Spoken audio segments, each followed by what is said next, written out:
Alors bonjour les amis, j'espère que vous allez bien. Quant à moi, vous le savez déjà, moi je vais toujours bien. Et là ce matin, aujourd'hui, je suis sur le point de vous faire découvrir un immeuble de R+10.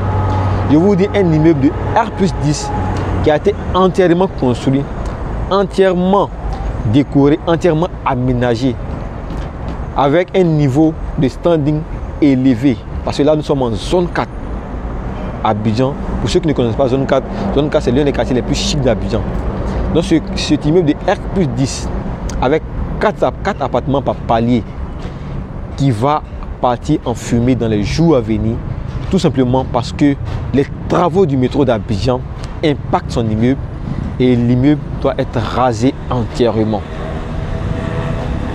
Je vous dis entièrement, l'immeuble de R+10 avec un niveau de finition de haut standing qui part en fumée. Sans plus tarder, avec moi, voici l'immeuble.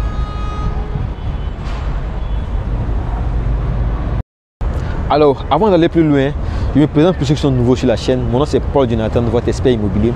Et sur cette chaîne, je vous partage mon aventure pour l'immobilier.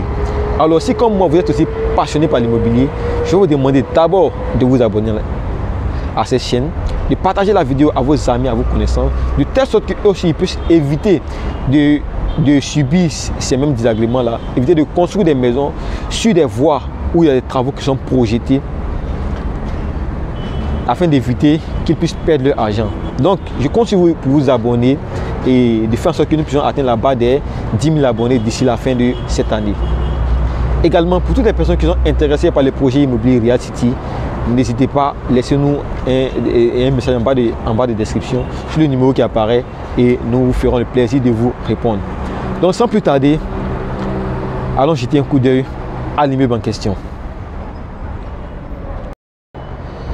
Donc les amis, voici l'immeuble qui est situé juste derrière moi.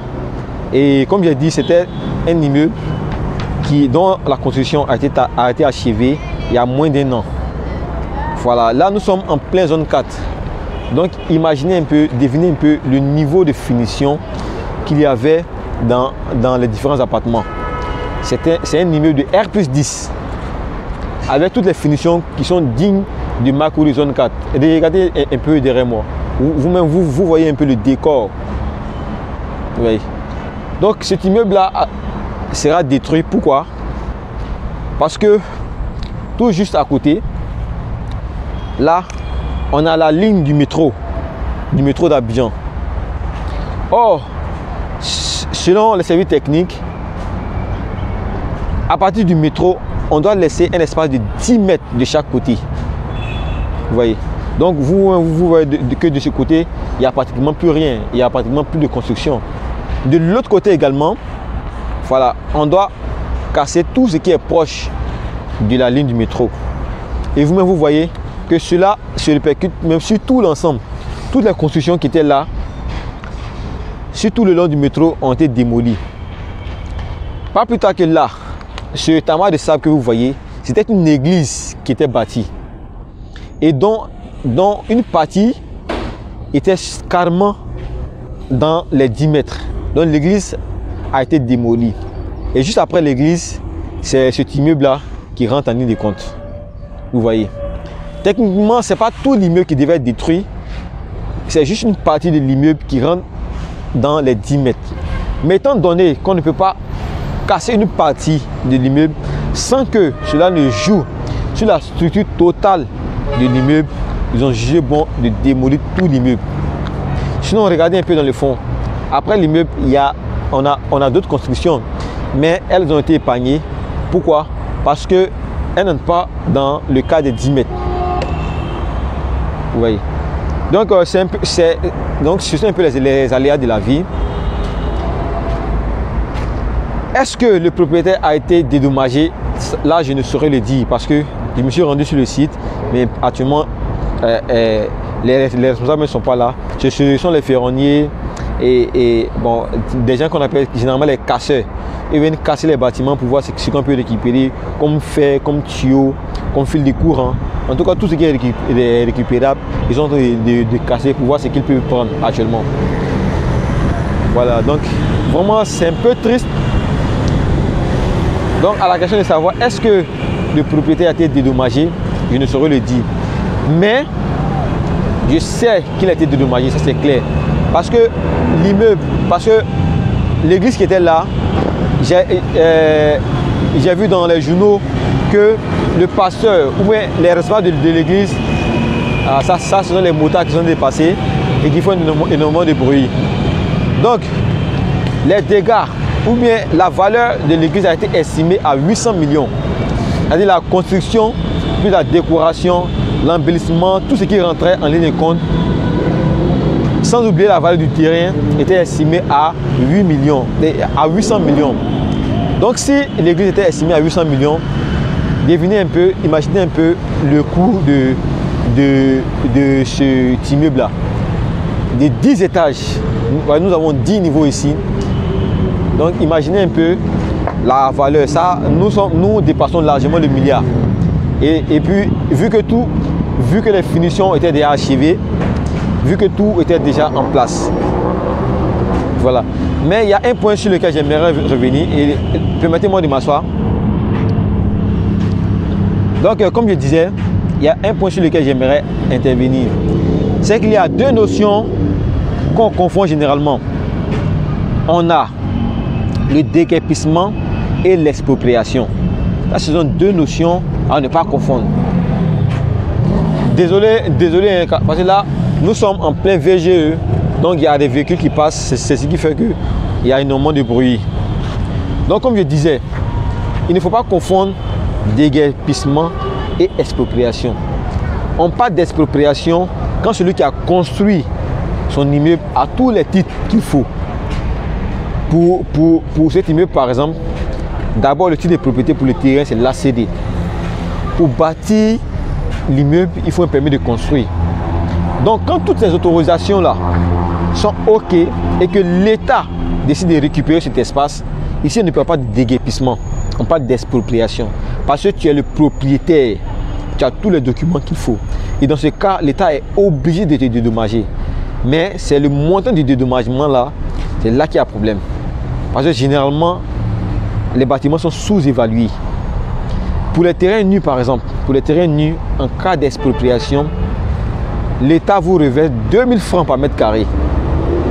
J'ai dit bien 2000 francs. Donc prenons le cas d'un terrain en zone 4. On sait qu'ici en zone 4, le mètre carré coûte 1 million. 1 million de francs le mètre carré. Et bien parce que l'État juge que votre terrain doit faire partie d'un programme d'utilité publique, par exemple, l'État se charge, l'État vous exproprie. Et c'est là qu'on parle d'expropriation. Et votre terrain qui initialement, de façon commerciale, vaut 1 million le mètre carré, l'État récupère et l'État vous donne 2000 francs le mètre carré. Vous voyez, c'est là où le bas blesse en fait. Voilà, donc j'espère que les choses vont changer et puis ce taux-là ne sera plus fixe, mais sera adapté à la valeur finale du terrain en fonction de la zone. Parce que là, avec le taux fixe de 2000 francs, pour les expropriations, c'est vraiment compliqué. Voilà. Donc, à côté de l'expropriation, il y a ce qu'on appelle le déguerpissement.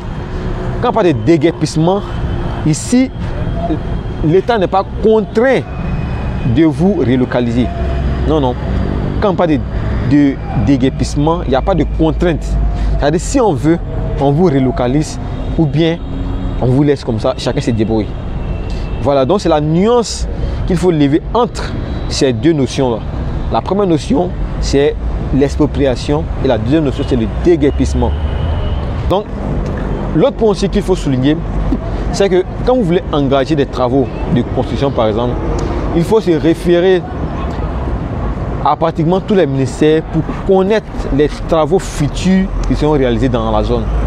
Moi, j'estime que si le propriétaire savait qu'il devait laisser un espace à cause du métro, il allait s'arranger pendant même la construction de pouvoir laisser cet espace-là. Et là aussi, moi aussi, je pointe aussi le ministère de la construction. Normalement, avant de valider un permis de construire, il y a tous ces paramètres-là qu'il faut vérifier. Donc, est-ce que cela avait été signifié au propriétaire et puis s'entêter pour construire, ou bien est-ce que c'est le ministère de la Construction qui n'a pas informé le propriétaire que son site allait faire l'objet des travaux de construction? Vraiment, il y a tellement de questions qui me passent par la tête. Voilà, reste à savoir, est-ce que ce sont les propriétaires qui ont construit là, qui se sont entêtés, ou bien ils n'avaient pas l'information, ils ont construit et après ils ont été victimes. Donc vraiment, c'est toutes ces questions-là qui me taraudent l'esprit, et vraiment, c'est vraiment triste de voir des investissements à hauteur de milliards, de plusieurs millions qui vont partir en fumée, tout simplement parce qu'il y a certaines procédures qui n'ont pas été respectées. C'est vraiment dommage et c'est regrettable en fait. Et c'est vraiment regrettable. Actuellement, on essaie de sauver tout ce qui peut être sauvé comme carreaux, comme fer et tout ça. On espère que le propriétaire pourra récupérer un peu déjà de son investissement ici, et quand il sera dédommagé, voilà, donc ce qu'il a pu récupérer, plus le dédommagement, on espère que cela pourra l'aider à pouvoir surmonter un peu tous ces dégâts là. Sinon c'est vraiment pas facile, Regardez un peu, regardez. En haut, au dernier étage, c'était un penthouse. Et tout ça pas en fumée. Vraiment, ça fait si mal, c'est regrettable. Mais vraiment, on espère que pour les prochains projets, voilà, que de 1, les propriétaires seront dédommagés, et de 2, on fera en sorte qu'on puisse éviter ce genre de dommages-là, de sorte à ce que les propriétaires ne puissent même pas construire. Au lieu d'attendre qu'ils construisent et qu'on vienne détruire, j'estime que l'État fera de telle sorte qu'on ne puisse même pas en arriver là. Donc les amis, je vous dis à très bientôt pour une prochaine vidéo. Donc là, on découvre un peu zone 4 avec ses constructions. Zone 4, le quartier le plus chic d'Abidjan. Donc sur ce, je vous dis à très bientôt pour une prochaine vidéo. Ciao, ciao.